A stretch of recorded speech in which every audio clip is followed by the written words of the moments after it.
السلام علیکم ورحمۃ اللہ وبرکاتہ۔ آج کی بہت اہم حدیث سیدنا عبداللہ بن عمر رضی اللہ عنہ بیان کرتے ہیں کہ رسول اللہ صلی اللہ علیہ وسلم نے فرمایا، جس نے غیر اللہ کی قسم کھائی اس نے کفر کیا یا شرک کیا۔ ترمذی کی روایت ہے 1535۔ اس روایت کو، اس حدیث کو سمجھنے کی ہمیں اشد ضرورت ہے، کیونکہ یہ جملے یہ اکثر کانوں میں پڑتے ہیں کہ میں اپنے والدین کی قسم کھاتا ہوں، کوئی اپنے باپ کی کھا رہا ہوتا ہے قسم، کوئی ماں کی، اور پھر کوئی اپنے بچوں کی قسم کھا رہا ہوتا ہے، کوئی اپنے شوہر کی، اور بعض اوقات تو لوگ یہاں تک کرتے ہیں کہ اپنی جان کی قسم کھا لیتے ہیں۔ تو یہ سب کے سب کیا ہیں؟ غیر اللہ۔ ان میں سے کوئی بھی اللہ نہیں ہے۔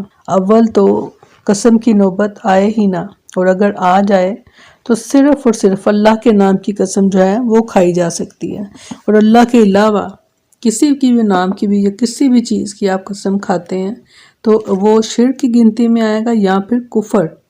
بہت بڑی سزا ہے اس چیز کی اور اس کا مواخذہ بھی کیا جائے گا۔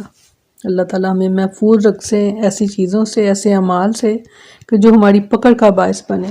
یہ وہ چیزیں ہیں کہ جن کو ہم اہم نہیں جانتے، اور دیکھا دیکھی اور سنی سنائی اور اسی طرح یہ چیزیں جو ہیں وہ ہمیں گمراہ کرتی چلی جا رہی ہیں اور ہم گمراہ ہوتے چلے جا رہے ہیں۔ اللہ تعالیٰ ہمیں محفوظ رکھیں، قسم کھانے کی نوبت نہ آئے، اس لیے آپ ہمیشہ سچ کا ساتھ دیا کریں اور ہمیشہ سچ بولا کریں، کیونکہ سچ جس نے سچ بولا وہ نجات پا گیا۔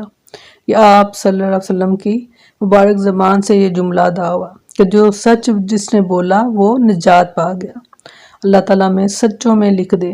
فرمایا کہ بعض لوگ سچ بولتے رہتے ہیں، یعنی ہر وقت وہ ہر بات میں سچ بولتے ہیں، یہاں تک کہ ان کا نام سچوں میں لکھ دیا جاتا ہے، اور بعض اوقات لوگ جھوٹ بولتے ہیں، اور اس طرح جھوٹ بولتے ہیں بات بات پر کہ ان کا نام جو ہے وہ جھوٹوں میں لکھ دیا جاتا ہے۔ تو کوشش کیجئے کہ ہمارا نام سچوں میں آئے۔ آمین۔